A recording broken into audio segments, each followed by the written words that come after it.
Hi எப்படி hi இருக்கீங்க? நல்லா இருக்கேன். Thank you so much. ஓகே. இப்போ கரண்ட்டா என்ன ப்ராஜெக்ட் பண்ணியிருக்கீங்க? இப்போ நான் ஒரு வெப் சீரிஸ் ப்ராஜெக்ட் ரீசெண்டாக ஒர்க் பண்ண ஒரு 1.5 months project. Wow! Wow! Good. Congratulations. Thank you so much. Thanks okay, lot. Okay. அதோட எக்ஸ்பீரியன்ஸ் ஷேர் பண்ணிக்கலாமா? கண்டிப்பாக ஷேர் பண்ணிக்கலாம் ஆப்வியஸ்லி. ஓகே. என்னவா நீங்க அதில ஒர்க் பண்ணியிருக்கீங்க அந்த வெப் சீரிஸ்ல? இதில் வந்து I would like to tell you in very sweet way, short and sweet way. நான் அதில் வேற ஒரு ரோல் ஒன்றுத்துக்காக நான் வந்து பரிந்துரைக்கப்பட்டிருக்கேன். என்னோட ஃப்ரெண்ட் ஒரு அசிஸ்டன்ட் டைரக்டர் மூலமா அவர் அங்கே ஒர்க் பண்ணியிருந்தார் ஏடியாவே. ப்ளஸ் அவருமே ஒரு ரோல் பண்ணுறதுக்காக பண்ணியிருந்தார்.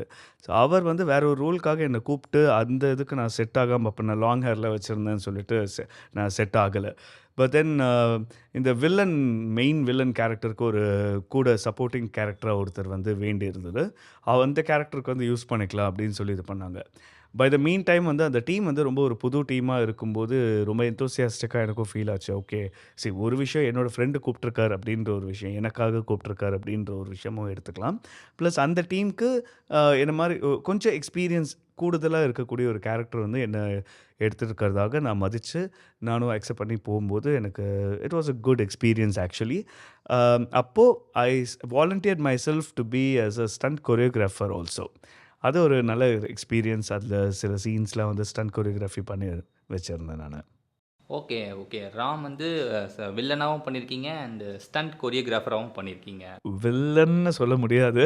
வில்லன் கேரக்டருக்கு ஒரு சப்போர்ட்டிங் கேரக்டர். ஆனா, அந்த வில்லன் வந்து ஏதாவது ரொம்ப ஓவர் எந்தூசியாஸ்டிக்கா இருந்தாருன்னா, நான் கொஞ்சம் அப்படின்ற மாரி ஒரு ஒரு ஒரு கேரக்டர் அப்படி சொல்லலாம். பட் எக்ஸாக்ட்டா என்னால அத டிஸ்கிரைப் பண்ண இன்னும் படம் ரிலீஸ் ஆகுற வரைக்கும் அத பண்ண வேண்டான்ட்டுருக்கேன்.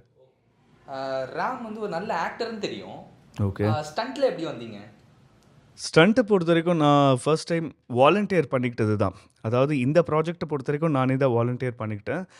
பிகாஸ் கேட்டேன் இந்த மாரி டான்ஸ் இந்த மாரி ஏதாவது இருக்கா வெப் சீரிஸ்ல? இல்லன்னா வந்து ஸ்டண்ட்ஸ் அந்த மாரி கண்டிப்பா ஏதாவது நெறைய இப்போ இருக்கிற வெப் சீரிஸ்லலாம் இருந்துட்டு இருக்கு இல்லையா? அது மாதிரி இருக்கா? அப்படின்லாம் கேட்டேன். அப்போ ஸ்டண்ட் இருக்கு. பட் வந்து அ ஸ்டண்ட் கொரியோகிராஃபர்ஸ்ன்னு யாரும் இல்ல அப்படின்னாங்க. சரி, அப்ப நான் கேட்டேன். சரி, நான் வேணா வாலண்டியர் பண்ணிக்கிறேன். ப்ரொவைடட் அங்க உள்ள க்ரூ மெம்பர்ஸ்க்கு வந்து என்னோட ஸ்டைல் ஆஃப் இது வந்து செட் ஆகுமா இல்லையா அப்படிங்கிறத பார்த்து தெரிஞ்சுக்கலாம் அப்படின்னு சொல்லியிருந்தேன். அப்புறமா அங்க வந்து ஒரு சினிமாட்டோகிராஃபர் இருந்தார் ஆக்சுவலா. அவரோட டிஸ்கஸ் பண்ணும்போது மிஸ்டர் ராஜ் அப்படின்னு சொல்லிட்டு, அவரோட டிஸ்கஸ் பண்ணும்போது தெரிய வந்தது. ஓகே, இந்த மாதிரிலாம் போம்போது அவரும் he was giving me some more ideas இப்படி பண்ணலாம், அப்படி பண்ணலாம் அப்படின்னு சொல்லும்போது, என்னுடைய ஸ்டைல் ஆஃப் ஒரு மார்ஷியல் ஆர்ட் அத வந்து அ என்னோட டெமோ மாதிரி பண்ணி காமிச்சேன். அப்போ ஓகே, அப்பவே வந்து he was giving me some more ideas. Okay, நீங்க இந்த மாரி மூவ்மெண்ட்ஸ் பண்ணும்போது, டெமோ காட்டும்போது, இப்படிலாம் எனக்கு ஐடியாஸ் வருது. இன்ஃபேக்ட் அந்த படத்துக்கும் வந்து கரெக்ட்டான ஒரு ஸ்டைலா வேணும் அப்படின்லாமும் கேட்டிருந்தாங்க. அதுக்கேத்த மாரி பண்ணலாம் அப்படின்ற ஒரு ஐடியாவுக்கு நாங்க வந்தோம். அப்படியே அடுத்தடுத்த நாள் வந்து கொஞ்சம் கொஞ்சமா அந்த ஆர்டிஸ்ட்டுக்கு வந்து பிராக்டிஸ் குடுக்கணும்னு சொல்லும்போது, I was just giving them some ideas. இந்த சில வீடியோஸ்லாம் பாருங்க. அப்போ வந்து கொஞ்சம் இன்ஸ்பயர் ஆகும். ஸோ தட் ஷூட் டைம் வரும்போது, அதுக்கேத்த மாதிரி வந்து நான் கோரியோகிராஃப் பண்ணும்பொழுது, it will be easier for you to adapt you know. அதுக்கேத்த மாதிரி you will be able to perform also.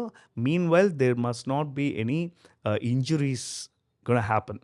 அந்த ஒரு எய்மோட ப்ராப்பரா பார்த்து பண்ணணும் அப்படின்ட்டு. Because this is my first ever project to be as a stunt choreographer. Okay, இதுவரைக்கும் ஸ்டண்ட்ல பண்ணதில்ல. அதாவது கொரியோகிராஃப்னு பண்ணதில்ல. என்னோட ஓன் ஷார்ட் ஃபிலிம்ல நான் பண்ணிக்கிட்டேன் அப்படின்னா கூட, இப்ப மத்தவங்க ப்ராஜெக்ட்ல பண்ணதில்ல. எனக்கு உள்ளுக்குள்ள ஒரு நர்வஸ்னஸ் இருக்க தான் செஞ்சது. உண்மையாவே சொல்றேன். சீன் போடுறதுலாம் இல்ல. உண்மையாவே எனக்கு நர்வஸ்னஸ் இருந்தது. பிகாஸ் இது எனக்குள்ள பண்றதோ, இல்ல என் பார்ட்னர்ஸ், ஃப்ரெண்ட்ஸ் அந்த மாரி இருக்கும்போது, நாங்க பிராக்டிஸ் பண்றதெல்லாம் வேற விஷயம் என்டையர்லி. இவங்க வந்து ட்ரெயின்ட் ஆர்டிஸ்ட் கிடையாது. இந்த ஆக்டர்ஸ் யாருமே வந்து ஸ்டண்ட்ட பொறுத்தவரைக்கும் ரொம்ப ட்ரெயின்டுலாம் கிடையாதுங்கிற போது, அதுக்கேத்த மாரி எடுக்க வேண்டியதா இருந்தது. So this is how it actually started and ended up in a good way actually. Okay. இப்ப கரண்ட்டா லைஃப் எப்படி போயிட்டு இருக்கு உங்களுக்கு? பேஷன், ப்ரொஃபஷன் 2ம். ஷார்ட் டெர்ம்ல சொன்னா போதும். ஓகே. பேஷன் ஓரியன்டடா பார்த்தா, கொஞ்சம் ஸ்லோவா தான் போயிட்டுருக்கு. ஓகே. ஏன்னா, ப்ரொஃபஷன் அண்ட் பேஷன் எல்லாமே வந்து எனக்கு ஒண்ணு தான். ஃபில்ம் டைரக்ஷன் அப்படிங்கிற ஒரு மெயின் அதுதான் நான் கோரா எடுத்துன்னு இருக்கேன். ஓகே. அம் அது நான் ஏன் பேஷனா எடுத்துக்கிறேன் அப்படின்னா, அது வந்து சின்ன வயசுலேருந்து ஆசை. ஒரு 11த் ஸ்டாண்டர்ட் அந்த டைம் கூட எடுத்துக்கலாம். ஒரு 11த் ஸ்டாண்டர்ட் ஹால்ஃப் இயர்லி எக்ஸாம் லீவ்ல தான் வந்து கொஞ்சம் கொஞ்சமா அந்த கதைகள் அதெல்லாம் எழுத ஆரம்பிச்சு இதுவாச்சு. பட் தென் அது ஒரு பேஷனா தான் எடுத்துக்கணும் அப்படிங்கிற ஒரு ஃபிக்ஸ் பண்ணிக்கிட்டு, அது சம்மந்தப்பட்டு அது என்ன சொல்ற அகாடமிக்கலி அதுவே படிச்சது ஒரு நல்ல பாக்கியம். அப்பா, அம்மா படிக்க வச்சுட்டாங்க. ஓகே. So nice. ஓகே. இப்போ அது வந்து ஒரு ப்ரொஃபஷனாவும் ஆக்கிக்க முடியும். அதையே ப்ரொஃபஷனா ஆக்கிக்க முடியுங்கிறதுடைய கான்ஃபிடன்ஸ் எனக்கு படிச்சு முடிச்சு ஒரு 2 1/2 to 3 இயர்ஸ்க்கு அப்புறம் தான் எனக்கு வந்து கொஞ்சம் ரியலைஸ் ஆச்சு. உண்மையாவே சொல்லப்போனா. அப்பலாம் வந்து காலேஜ் ஸ்டூடெண்ட்டா இருக்கும்போது அவ்ளோ ஒண்ணும் செம்ம மெச்சூரிட்டிலாம் இல்ல ராஜ். ஓகே. அதுக்கப்புறம் நெறைய பேரோட இன்ஸ்பிரேஷன், சீனியர்ஸோட பழக பழக அ அவங்களோட பழகும்போது நெறைய எக்ஸ்பீரியன்ஸ் கிடைக்கும். எக்ஸ்போஷர் முதல்ல கிடைக்கும். அத நம்ம சரியா பயன்படுத்திக்கும்போது எக்ஸ்பீரியன்ஸும் கிடைக்குது. ப்ளஸ் இனி வரைக்குமே எனக்கு அந்த சீனியர்ஸ் வந்து கைடன்ஸ் வந்து குடுக்குறாங்க. வாவ்! வாவ்! அதனால எனக்கு கொஞ்சம் ஓகே ஃபைன் ஃபீல் குட். நம்மளால இத ஒரு ப்ரொஃபஷனா எடுத்துக்கிறேன் அப்படின்ற பொழுது, ஒரே ஒரு விஷயம் குறிக்கோள் கரெக்ட்டா இருக்கணும். அதையே குறிக்கோளா இருக்கணும். ஓகே. அந்த இது இருக்கிறதுனால தான் இட்ஸ் குட் அப்படின்னு சொல்லலாம். மிச்சபடி ஸ்லோ ப்ராசஸ் பட் ஸ்மூத்தா போயிட்டுருக்கு. டைம் எடுக்கும்.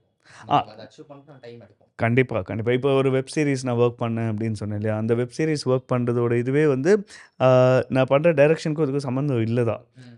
நான் போனது ஒரு ஆக்டிங்க்கான ஒரு ரோல். ஓகே. ஓகே. கண்டிப்பா. ஆனா ஸ்டண்ட்டுக்குங்கிற போது நான் வாலண்டியர் பண்ணிக்கிட்டேன்னா, அது எனக்கு ஒரு ஸ்கில் ஆக்சுவலா. ஒரு 15 இயர்ஸா வந்து மார்ஷியல் ஆர்ட் ட்ரெய்னிங் வந்து ஆயின்ருக்கு. ஓகே. அந்த பிளாக் பெல்ட் அந்த மாரி பெல்ட்டுக்கோட இதுக்காக நான் ஜாயின் பண்ணல. என்ன சொல்ற என்னோட செல்ஃப் இன்ட்ரெஸ்ட், செல்ஃப் டிஃபென்ஸ்க்காகவே வந்து சொல்லிக் கொடுக்க ஆரம்பிச்சேன் ஒரு பீரியட் ஆஃப் டைம் சில பேருக்கு. அதுக்கப்புறம் இந்த படம் அப்படின்னு பொறுத்தவரைக்கும் சினிமேட்டிக்கா அது வந்து நல்லா கொண்டு வந்தா 2 விஷயம். 1 நல்ல ப்ராப்பரான ஒரு மார்ஷியல் ஆர்ட் ஃபார்ம வந்து ப்ரமோட் பண்றதுக்கு உண்டான ஒரு கடமைப்பட்டுருக்கேன் நானு. ஓகே. குட். அந்த ஸ்டைல தான் நான் இதில கொண்டு வந்திருக்கேன். ஓகே. ப்ளஸ் ஒரு சில காம்பினேஷன்ஸ் இருக்கும். ஏன்னா, இப்போ மார்ஷியல் ஆர்ட் குங்ஃபூ அப்படின்ற ஒரு இதில தான் நான் ட்ரெயின் ஆனேன். அத வந்து குங்ஃபூ அப்படிங்கிற இதுலயே இதில வந்து போக முடியாது. ஓகே. ஏன்னா, சப்ஜெக்ட் வந்து அது எக்ஸாக்ட்டா அதுக்கு இடம் குடுக்கல. கதை வந்து அதுக்கு இடம் குடுக்கல. ஓகே. பட் நான் அதில ட்ரெயின் ஆயிருக்கேங்கிற போது, ஒரு சில காம்பினேஷன்ஸ் இப்போ ஸ்ட்ரீட் ஃபைட் அப்படின்ற போது, "ஏய்" அப்படின்னு நடிக்க வரும்போது, ஒரு ப்ராப்பர் மார்ஷியல் ஆர்டிஸ்ட் அத வந்து எப்படி டேக்கிள் பண்ணுவாரு? ஓகே. ஒருவேள மார்ஷியல் ஆர்ட்ஸ் தெரிஞ்சிருந்தா, அது அவங்களே எப்படி டேக்கிள் பண்ணுவாங்க? தெரியாதவங்க வேற மாரி டேக்கிள் பண்ணுவாங்களா இருக்கும். ரைட்டா? அந்த டிஃபரன்ஸ் வந்து தெரியணுங்கிற ஒரு ரியலைசேஷன் ஏற்படணும். அது ப்ராப்பரா நம்ம கத்துக்கிட்டோம்னா, அந்த ரியலைசேஷன் ஏற்படும். ஓகே. ஸோ, இந்த ரியலைசேஷன் இதெல்லாம் சொல்றேன் இல்லையா? அது ஒரு படத்தில சினிமேட்டிக்கா நம்ம காட்டும்பொழுது, uh it will be a good promotion for that particular art also. Okay. நான் அதில தான் ட்ரெயின் ஆனேங்கிறதுனால, அந்த ஒரு ஆர்ட்ட நான் அதில கொண்டு வந்திருக்கேன். அந்த ஒரு ஃபார்ம் ஆஃப் ஆர்ட்ட வந்து நான் கொண்டு வந்திருக்கேன். Okay. Okay. That's good actually. You know மிச்சபடி இந்த ப்ராஜெக்ட் எப்போ முடியும் அப்படின்னு பார்க்கும்பொழுது, வெயிட் பண்ணேன். தென் என்னுடைய பைலட் ஃபில்ம், அதுக்கப்புறம் வந்து பெரிய படத்துக்கு உண்டான ப்ராசஸ், இதுக்கு உண்டான ப்ரீ புரொடக்ஷன்லாம் வந்து இப்போ ஆரம்பிச்சாச்சு. போயின்ட்டுருக்கு. Okay. Super. Congratulations. So this was the update of this. Okay. அதாவது எனக்கு எப்படின்னா, இப்போ வந்து ஆக்டர் தான் அப்படின்னு தாண்டி, இப்போ ஸ்டண்ட் டைரக்டர்கிட்ட பேசுற மாரி எனக்கு இப்போ ஃபீல் ஆகுது. அந்த வகையில அவ்வளோ ப்ரொஃபஷனலா அந்த ஃப்ளோ நீங்க மெயின்டெயின் பண்றீங்க. அண்ட் வந்து ஆர்டிஸ்ட் எப்படி கண்ட்ரோல் பண்ணணும். அந்த ஃப்ளோ உங்களுக்கு ஈஸியா இருக்கு. ஓகே. அது கண்டிப்பா. அது வந்து இருந்து ஆகணும். ஏன்னா, அதுதான் ஒரு டிஃபரன்ஸ். ஒரு ஏஜா இருக்கட்டும், இல்லன்னா வந்து அ எக்ஸ்பீரியன்ஸ் கிடைக்கிறது இல்லையா? ஆ. இப்ப நீங்க கொஸ்டின் கேட்டதுக்கு நான் ஏன் இந்த இதுக்கு வந்து ஆன்சர் சொல்லணும் அப்டின்னா, நான் நெறைய பேர்ட்ட வந்து வொர்க் பண்ணும்பொழுது, எனக்கு அப்பலாம் இதுக்கு உண்டான ஆன்சரே தெரியாது. நல்ல வேளை எனக்கு இப்ப நீங்க இந்த கொஸ்டின் கேட்கும்போது எனக்கு கொஞ்சமாவது ஆன்சர் பண்ண தெரியிறது. ஓகே. அதுதான் உண்ம.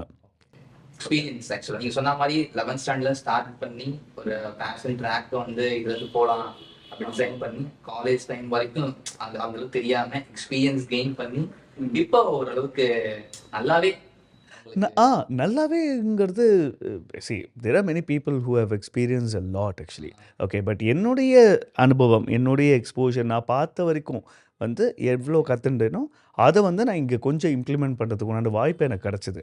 ஓகே. ஓகே. ஆப்பர்ச்சுனிட்டீஸ் நெறைய. அந்த எவ்வளோக்கு எவ்வளோ வாய்ப்பு எனக்கு கிடைச்சதோ, அதுக்குண்டானது வரைக்கும் தான் நான் சொல்ல முடியும். கரெக்ட். இதுக்கப்புறம் விஷன் அண்ட் அதுக்குண்டான மிஷன் வந்து நம்ப வச்சுக்கணும். அதெல்லாம் ஓகே. பட் இனிமே தான் எனக்கு தெரியப்பட போகுது என்னவாக ஆக போகிறேன். அது ஸ்டண்ட் வந்து நான் கொரியோகிராஃப் பண்ணது அவுட்புட் வந்ததுக்கப்புறம் தான் அது நல்லா பண்ணியிருந்திருக்கேனா, ஆர்டிஸ்ட் மூலமாக வந்து ஓ பரவாயில்லையே நல்லா வந்திருக்கு அப்படின்னு சொல்லுவாங்களா, இல்லை இது தேவையில்லை இந்த ஸ்டண்ட் வந்து இதுக்கு தேவையில்லை அப்படின்னு நினைக்கலாம். ஆனால் ஸ்டண்ட்டு நல்லாயிருக்கு, இந்த கதைக்கு அது தேவையில்லைன்னு ஆடியன்ஸ் எடுத்துப்பாங்களா அப்படிங்கிறது எனக்கு தெரியல. ஓகே ஓகே அப்படியும் ஒன்று இருக்குது. இல்லை நான் டைரக்டராக தான் ஆக போகிறேனா அப்படிங்கிறது போக போக போக தான் அந்த ஸ்பெஷலைசேஷன் தெரிய வரும். எப்படி ஒரு டைரக்டர் ஆகிறதுக்காக வந்து நிறைய ஸ்கில்ஸை முன்கூட்டி கற்றுக்கணுமோ, அந்த ஸ்கில்ஸை கற்றுக்கிட்டதில் எல்லாத்துக்கும் மேலே அது டைரக்டராக இருக்கும்போது யூஸ் பண்ணுவோம் தெரியுமா?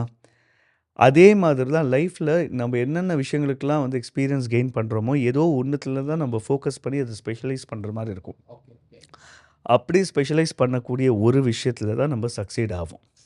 ஓகே அந்த ரியலைசேஷன் எக்ஸாக்ட்லி அந்த ரியலைசேஷன் வரத்துக்கு probably it may take some more years of time. I don't know weather.